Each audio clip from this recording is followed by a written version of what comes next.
কাকুম sir. হ্যাঁ, আসসালামু আলাইকুম। স্যার কেমন আছেন স্যার? আছি আলহামদুলিল্লাহ, আপনি কেমন? স্যার ভালো আছি স্যার। আমি আপনাকে একটু আগেও বলেছিলাম জি স্যার। এখানে একটা সমস্যা হচ্ছে, হয়তো আপনার অফিসটা একটু বুঝতেছে না। ইউ সি, নর্মালি আমরা যখন ওয়ার্ক পারমিটটা দেই, জি স্যার। ওয়ার্ক পারমিট বিডা থেকে যখন আমরা রেকমেন্ড করি, জি স্যার। তো এনএসআই এর মেন জবটা হইলো to look at it from a security angle, G sir. that whether these people have any security risk or not, and আপনারা আপনার ক্লিয়ারেন্স দেন, ট্রেডিশনালি এটাই হয়ে এসছে। জি স্যার। আর আমরা করতেছি কি, আমাদের একটা লেড আউট পলিসি না থাকলেও জি স্যার। আমাদের থার্ড পার্টি যারা অনেক জায়গা হয় কি, স্পেশালি আপনার সফটওয়্যার কোম্পানিগুলিতে, জি স্যার। তারা এখানে কন্ট্রাক্ট, গভর্নমেন্টের কন্ট্রাক্ট, অন্য কন্ট্রাক্ট পায়, তারা কিন্তু as workers they bring in not direct work permit people হিসাবে, they bring in as contract workers. Sir sir. তো একটা কোম্পানি আপনার সাথে বোধহয় দেখা করেছিল, আমি আপনি টাইম দিলে she will meet you again. হ্যাঁ স্যার, আসছিল স্যার। হ্যাঁ, আসছিল স্যার। তো ওটা আবার আপনি বলেছিলেন আমরা রিভিউ করে পাঠাইতে, আমি হোম মিনিস্টারকে বলে আপনাদের কাছে রিভিউতে পাঠাই দিয়েছিলাম। জি স্যার। ওটা আপনারা আবার না করে দিয়েছেন। জি স্যার। স্যার আপনারা করেছেন না অন দ্য গ্রাউন্ড দ্যাট বিডার কোনো পলিসি নাই এটার ব্যাপারে। তো এক্স্যাক্টলি স্যার। ওটা তো আপনাদের দেখার ব্যাপার না, হ্যাঁ পলিসি স্যার। আমার আছে কিনা, that is not, you see whether the security clearance আছে কিনা, whether they are security or not secure, ওটা তো আমার ওয়ার্ক, আমি হোম মিনিস্ট্রির সাথে বিডা বুঝবে। স্যার ঠিক আছে স্যার। এখন স্যার আমি আমি দু একটা আসপেক্ট একটু আপনাকে বলি। হ্যাঁ, যেই লোকটা ভাড়া দেখাচ্ছে 30,000 টাকা, বাট সে 3 লাখ টাকার বাসায় থাকতেছে, so he is not paying tax because he is showing 30,000 টাকা হাউস রেন্ট। 2,30,000 টাকার যে বাকি যে যে 3 লাখ টাকা যে বাসা থাকতেছে, যেটার জন্য এডিশনালি সরকারকে পে করার কথা, সে তো সেটা করছে না স্যার। তো এটা দেখার দায়িত্বটা কার? যে লোক, হ্যাঁ স্যার, এখন যে লোকের বেতন হচ্ছে অরিজিনালি 10 লাখ টাকা, সে দেখাচ্ছে 2 লাখ টাকা, বাকি 8 লাখ টাকার উপর ট্যাক্স ফাঁকি দিচ্ছে। এই এই এটা জিনিসগুলো দেখা। এটা এটা দেখার দায়িত্বটা হলো এনবিআর। হ্যাঁ, এনবিআর ধরবে, তো এনবিআর তো এনবিআর তো ধরতেছে, এটা তো এনবিআর যে ইন্টেলিজেন্স আছে স্যার তারা ধরছে না স্যার। ধরতেছে। না না, ধরতেছে ধরছে না ধরছে, স্যার। অনেকগুলিকে ধরেছে, আমরা অনেকগুলিকে স্যার, ধরছে, এয়ারপোর্টে আমরা আটকাই দিতেছি। স্যার যেই লোক আগে আসছে, সে 8 লাখ টাকা বেতনে ছিল, এখন সে 2 লাখ টাকা বেতনে এখানে চাকরি করতেছে।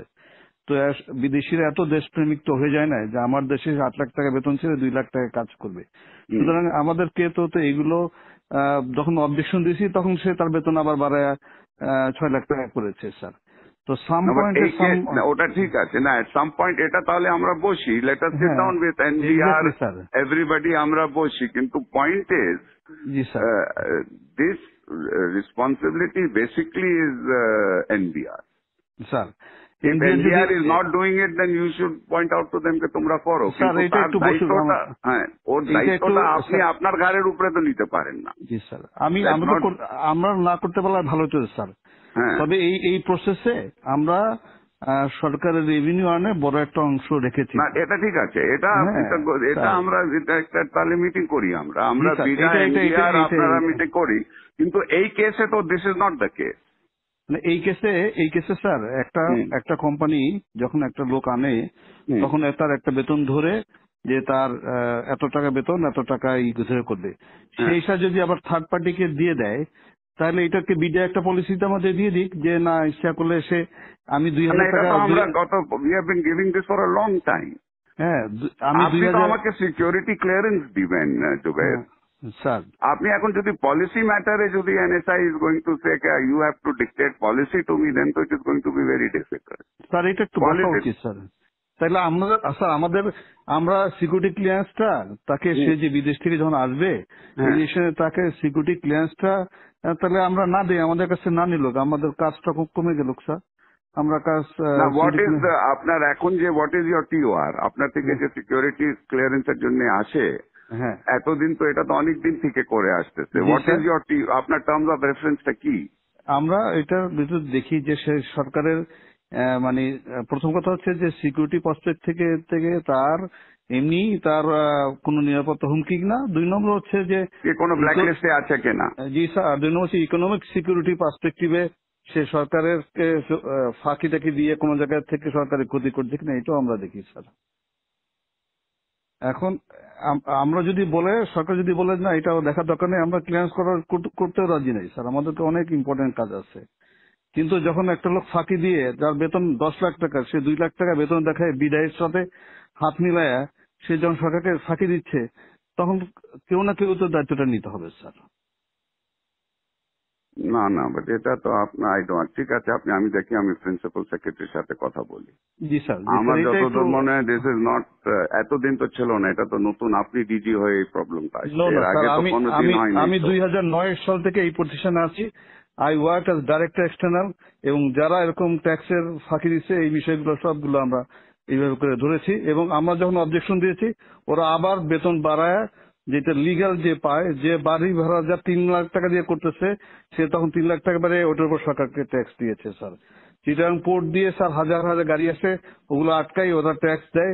So I am adding value tax to the government. Although এখন বলবেন যে না এটা তো রেসপন্সিবিলিটি না স্যার, এটা যদি সরকার বলে দেয় যে না এগুলো করার দরকার নেই, আমরা কিছু করবো না স্যার, আমাদের কাছে ক্লিয়ারেন্স না পাঠাইলেও তো হবে না স্যার। কিন্তু বিডা আমাদেরকে বলতে হবে যে তারা যদি জাস্টিফাই করে যে একটা লোক বিডা যদি কম্প্রোমাইজ না হয় আমাদের তো কোনো অসুবিধা নাই স্যার। আমাদেরকে একটু ক্লিয়ারলি বলে দিক স্যার যে একজনের জন্য নিয়ে এসে একজনকে দিতে পারবে, বা 2-3 হাত ঘুরে এসে লোক কাজ করতে পারবে, আমাদের কোনো অসুবিধা নাই স্যার। একটা মিটিং হলে ভালো হয় স্যার, আমাদের জন্য সুবিধা হয় স্যার। আচ্ছা ঠিক আছে, আমি দেখি, আমি একটা মিটিং এর ব্যবস্থা করি, আমি প্রিন্সিপাল সেক্রেটারির সাথে কথা বলি।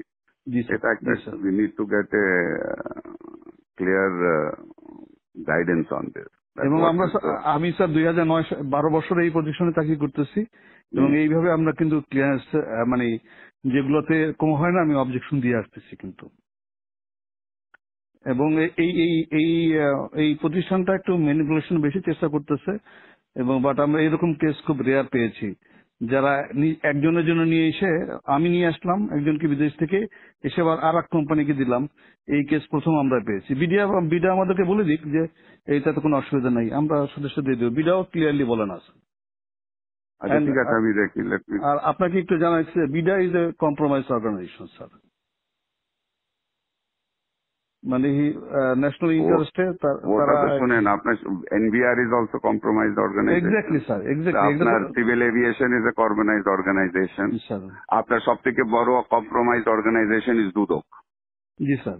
আচ্ছা, আর আপনার অর্গানাইজেশনও কম্প্রোমাইজড আছে স্যার? এখানে তো আমার বাংলারই আছে স্যার। আপনারও তো কম্প্রোমাইজড আছে। আপনার লোক যখন নিচে যায় ক্লিয়ারেন্সের জন্য, ব্যাংকের যে ডাইরেক্টরের জন্য আপনার থেকে ক্লিয়ারেন্স নেয়, আপনি যে জুনিয়র অফিসারকে আপনার গ্রামে গঞ্জে পাঠান আমার সম্বন্ধে খোঁজ নিতে, তো সেও কম্প্রোমাইজড আছে ওখানে। বাংলাদেশে কোন জায়গা কম্প্রোমাইজ না? সবাই মিলে একটু ভালো করার চেষ্টা করতেছি সেটা করেন, কিন্তু ডোন্ট সে দ্যাট কম্প্রোমাইজ আপনার অর্গানাইজেশনটাও is compromise. I can give you examples where your people have gone and to give a clearance certificate, how much money they have charged. Sir এটা আছে স্যার, আমি অস্বীকার করছি না স্যার। তাহলে আপনি বলতেন বিডা ইজ কম্প্রোমাইজ, সবাই কম্প্রোমাইজ আছে। আর don't tell me BIDA is compromise, you are also compromise. Sir you want examples, I can give you example. Sir আমাদের টিআর থেকে এটা বের করে দিলে আমরা উই আর হ্যাপি, আমরা ক্লিয়ারেন্স ঠিক আছে। আমি let me talk to principal secretary. I'll have a meeting to find out exactly where we are. এটা তো we have to understand it. Okay. Yes, sir. Sir, thank you, sir. Assalamu alaikum, sir.